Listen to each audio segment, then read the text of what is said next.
back then, long time ago. Hello everyone and welcome to this album review. Now today I'm going to be taking a look at this record by George Harrison. It's his album Cloud 9. So this review was requested by a user called JMG63. So thank you very much for the request. Today I'll just do my usual thing, give a bit of background information about the record, then show you my vinyl copy and then go over each of the album songs in detail. So this was George Harrison's 11th solo album and released on the 2nd of November in 1987. Harrison's last record was called Gontropo, which was very much like a commercial failure, as an album, widely ignored, and really George's heart wasn't in the music business anymore. He retreated from this, instead sort of focusing on his handmade films company.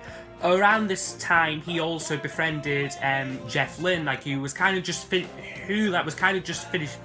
up with ELO at this point in time, and they enjoyed hanging out together, going to the motor racing and other things. And in 1986, they decided to collaborate together on a album. So this was recorded at George's Friar Park home studios, and features a myriad of guest stars such as Jim Keltner and Ringo, both playing drums on various tracks, Eric Clapton's on here, Elton John, big names again the music business on this record. So when the album was released, it was a real big comeback record for George, critically praised, and seen as a major comeback, considering his previous two albums had been slightly disappointing. It reached number 8 in the US charts and got to number 10 here in the UK, and the lead single from the record, Got My Mind Set On You Here,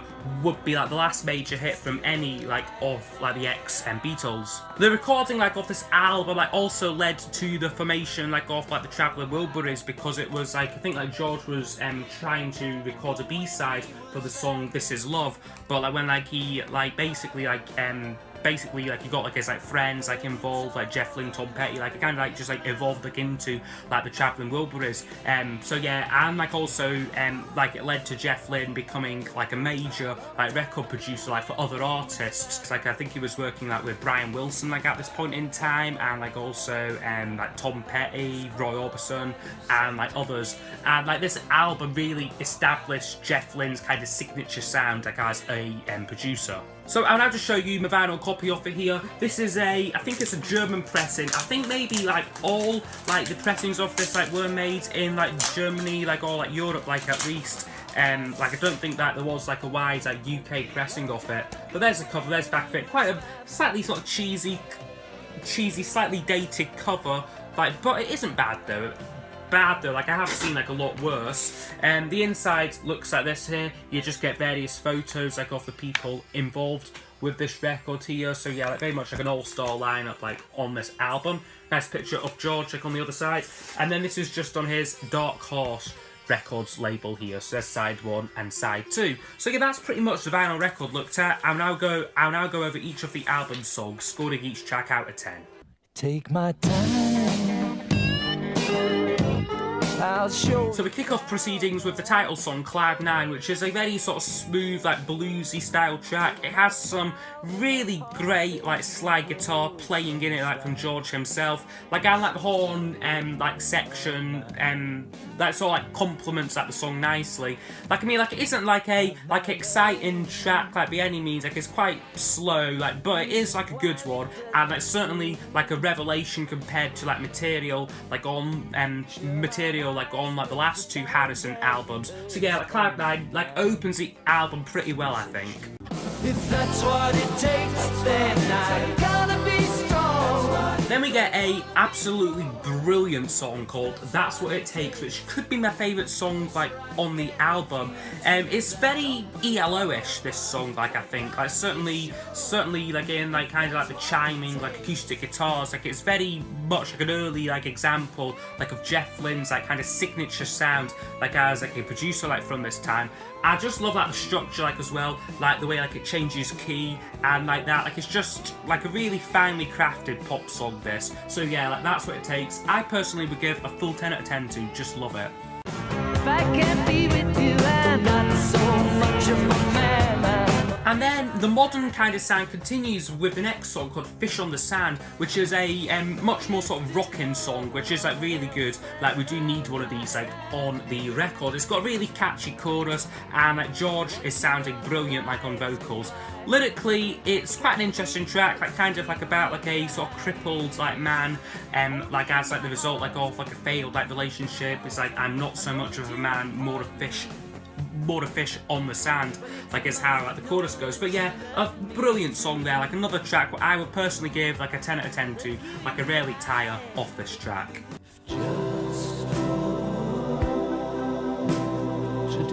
But it's not all plain sailing though, because we do get a song which I'm not as keen on. It's called Just for Today, which is a very slow and slightly dreary ballad. Like it's not got like sort of like a strong melody like something like say like Paul McCartney like would write. Like kind of like just like meanders like on like a little bit. The guitar playing like does help like the track like somewhat. I just think like as an actual song, like as like sort of like a set of lyrics like and like a melody, it isn't like all that brilliant. So yeah, Just for Today I would give a 6 out of 10 to. Like it's still okay, just not a track what I'd play like in isolation like off the album. This is love.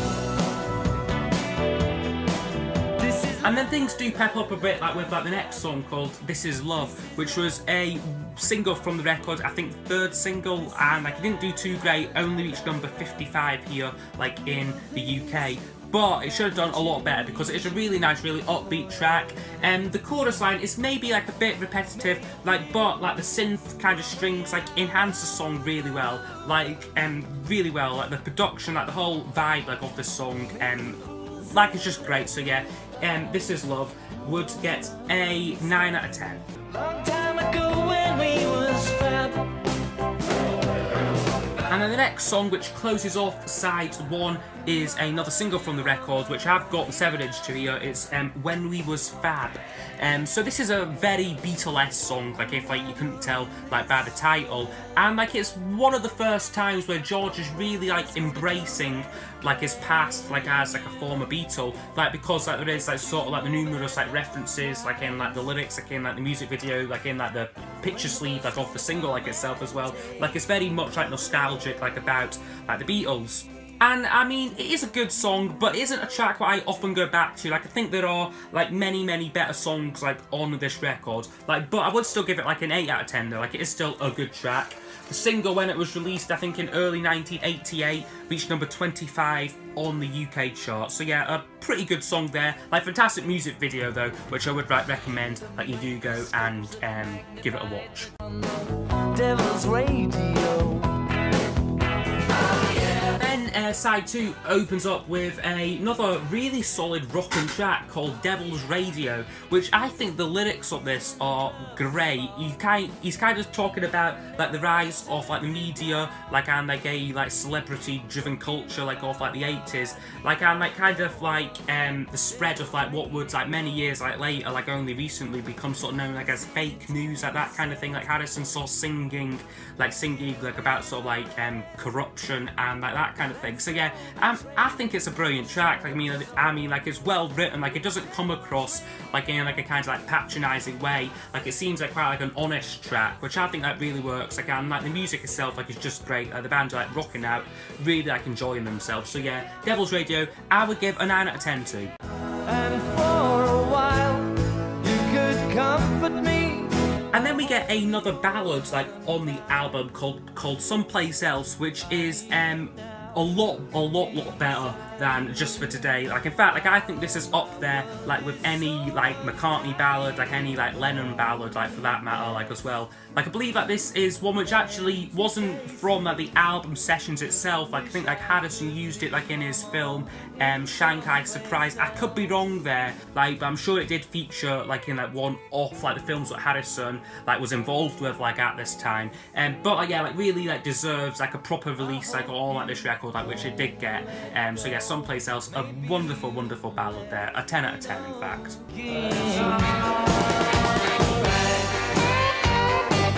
Next next number is called Wreck of the Hesperus, which is another guitar rocker, like lots of horns like on like this song here. It is quite strange, quite cryptic lyrically, and like I mean like it isn't like a immediate highlight like on like the record. Like it is like a song which is quite easy to overlook and like gloss over. But yeah, like not a bad track there though, like Wreck of the Hesperus. Yeah, like not much to really say about that song.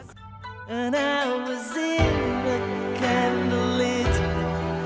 And then the penultimate song is unfortunately the worst song like on the album. It's called Breath Away from Heaven, and it is like the only one like on like the record which really showcases Harrison's like world music like influences, like which like he was like a big fan like of like Indian music, like as like we all know.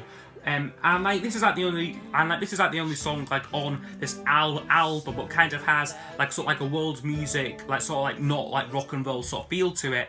But I just don't care for the song that much. I think it is quite a weak song lyrically and like melodically. It just doesn't do much really. So yeah, like maybe this one could have been best left like for like a B-side. Personally, so yeah, Breath Away from Heaven, a 4 out of 10 there. I got my mind set on you. I got my mind set. And then we close the record with the hit single from the album, Got My Mind Set on You, which we have got the 7-inch single to it here. I know this song splits opinions. Some people say it's really like annoying, like they've overheard it, and that I think maybe because like I wasn't like around like when like this song like came out, like I haven't like heard it like as much. I've been like I haven't been like exposed to it like as much as like some like other people have. So like it's still like quite like fresh for me, but like yeah, Harrison's just sounds so fun, like so like upbeat like on this track. It is a cover song though, it wasn't written by Harrison, I think the original songwriter was called Rudy Clark, and like was originally a hit single for a guy called James Ray, which Harrison like remembered like the song like from the 60s, and like I think he said that he proposed that like the Beatles cover this like on like one of their albums, but like Lennon McCartney like decided like to turn it down. Like yeah, like would have made like an interesting Beatles cover this track actually, like I think. But yeah, Harrison solo wise does a great performance on it, and like this, like as I said, like would be like the last #1 from any solo Beatle. So yeah, Got My Mind Set on You, really fantastic song, great way to close off the album. Okay, so overall the album would score 82%, which is a really great score. Like this is certainly one of George Harrison's best records. I would say it's his second best, like coming after like All Things Must Pass, and like it's sort of like it's on par like with Brainwashed, I think. I really like Jeff Lynne's production like on this album like as well. Like it is something what is often like used like to maybe criticise like this record, like people saying like he makes it sound like too much like ELO, like it's too 80s, like too sort of pop. But I think this is what Harrison needed, like kind of like a good producer, like who had faith like in like the source material, which like also like is like something else like as well like with this record, like the actual songwriting in like has vastly improved like compared to Gone Tropo and Somewhere in England. Unfortunately, Harrison didn't release a follow-up to this record like during his lifetime. Like I'm not sure like if it's because like he ran out like of like material like or like just like got like fed up like releasing like records. But I certainly like think that this could have been like the start like of like a major comeback for Harrison. Like he did like have like some songs like kind of like bumbling like about a bit, like some of which ended up on this album, Best of Dark Horse here, which you know is very terrible like lighting like any, so like you can barely like see the cover there. But like on here like you get like some like songs like Cheer Down, Cockamane Business, Poor Little Girl, like those were kind of like leftovers like from like the Cloud 9 sessions. Like it would be like interesting like a follow-up like record like to this. Like as it turned out, like it would be more than 10 years like before like we got like any brand new like George Harrison album like in the form like of like the posthumous release Brainwashed. But yeah, a brilliant record here, like an essential album for any fan like of like the solo Beatles. So yeah, this is my review of George Harrison's Cloud 9. I hope you have enjoyed, and I will see you all next time for the next video. Goodbye. Do it right, child.